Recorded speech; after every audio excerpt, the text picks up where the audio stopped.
Hello there guys, this is another registrar prioritization scenario in the emergency scenarios of the ST3 urology interviews.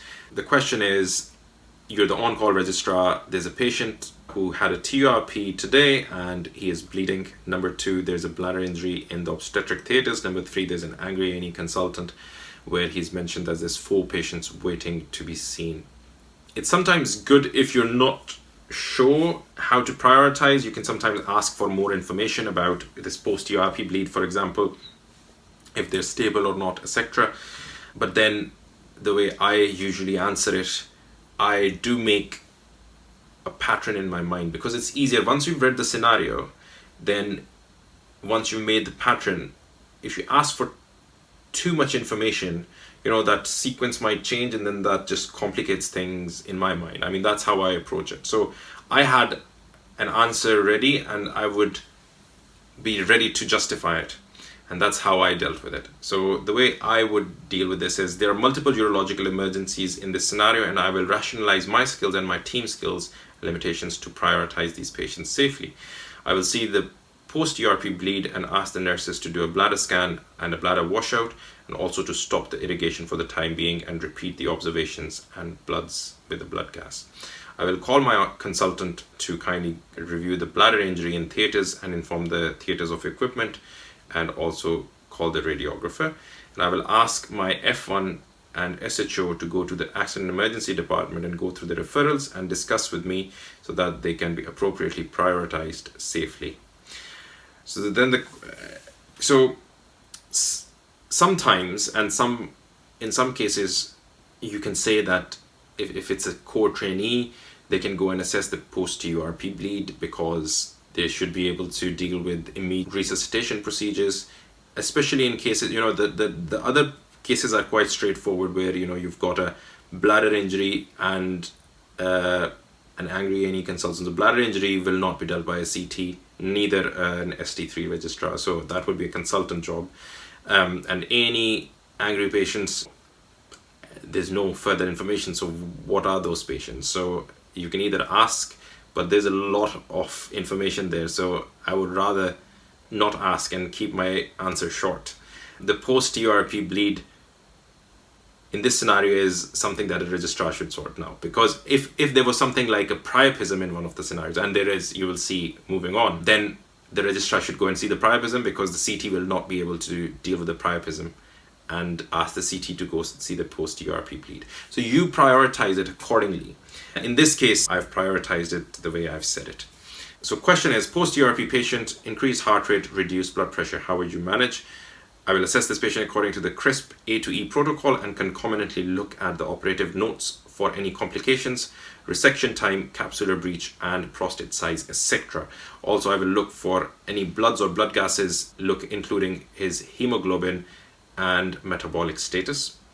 I will ensure that the airway is patent, breathing is fine, and there's no shortness of breath, and examine the chest and saturations and respiratory rate is normal.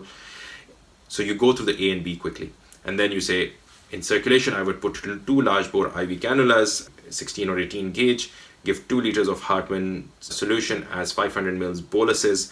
I would activate the major hemorrhage protocol if indicated. I would do a full blood count, use any clotting, and cross-match 4 units of blood. I would do a blood gas look at the lactate, metabolic status, and hemoglobin.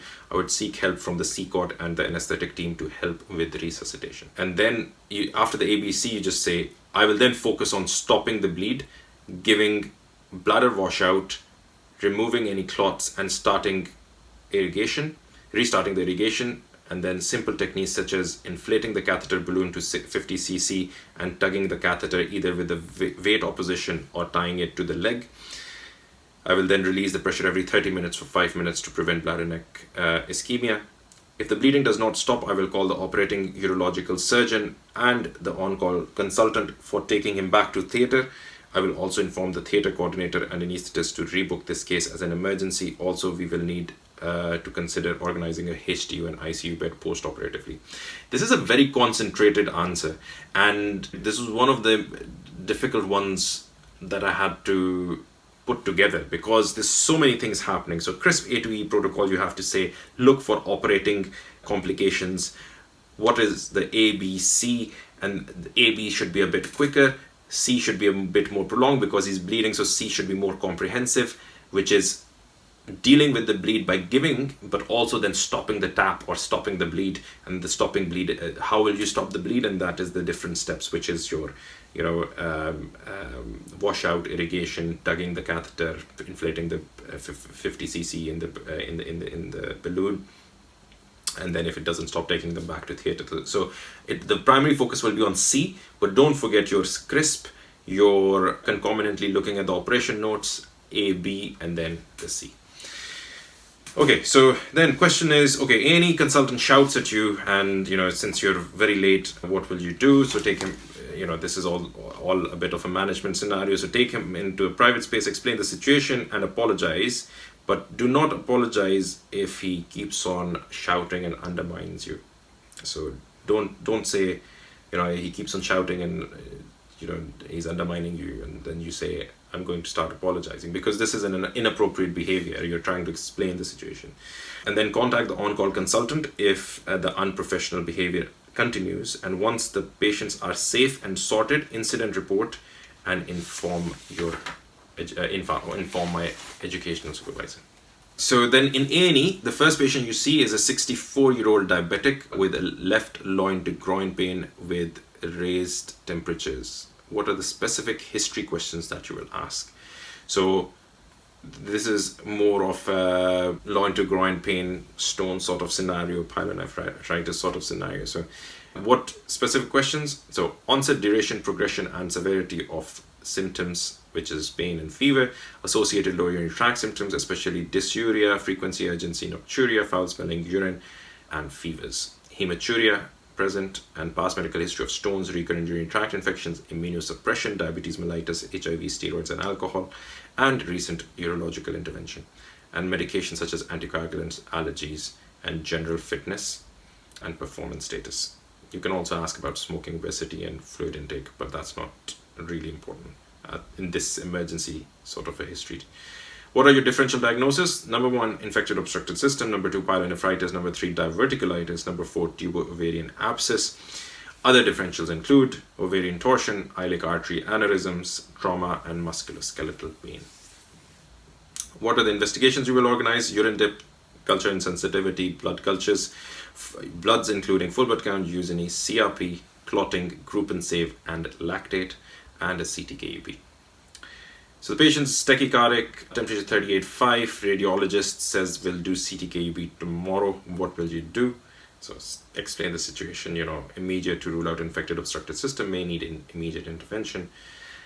What is the management in the first instance? So analgesia, keep the patient nil by mouth, ensure sepsis 6 protocol is followed. So say the sepsis 6 protocol, which is oxygen, IV fluids, IV antibiotics, blood cultures, lactate, urinary catheter. I also say urine cultures with the urinary catheter because we're urologists, so you should also put that in the cultures. And this is your sepsis 6. Escalate to CCOT, ITU registrar, if any signs of hemodynamic instability. So these are the 3 things: analgesia, nil by mouth, sepsis 6, escalate to CCOT. So CTKUP shows 10 millimeter mid-ureteric stones with hydronephrosis. What's your management? So it's either a stent or a nephrostomy, ureteric retrograde stent or a nephrostomy. So that's the end of the prioritization scenario, and in the next prioritization scenario as well. As I said, these are quite important. They really like the prioritization scenarios because they have got multiple scenarios. They know how you can deal with emergencies in a pressurized situation. And yeah, so the important thing is, I might as well mention, practice this continuously. You might think emergency scenarios are easy, but sometimes when you're actually saying it, it becomes difficult and you miss points. So being structured is very important, and keeping on practicing and speaking it out is important. So I wish you all the best. I hope you all get a national training number in urology, and I'll see you in the next video.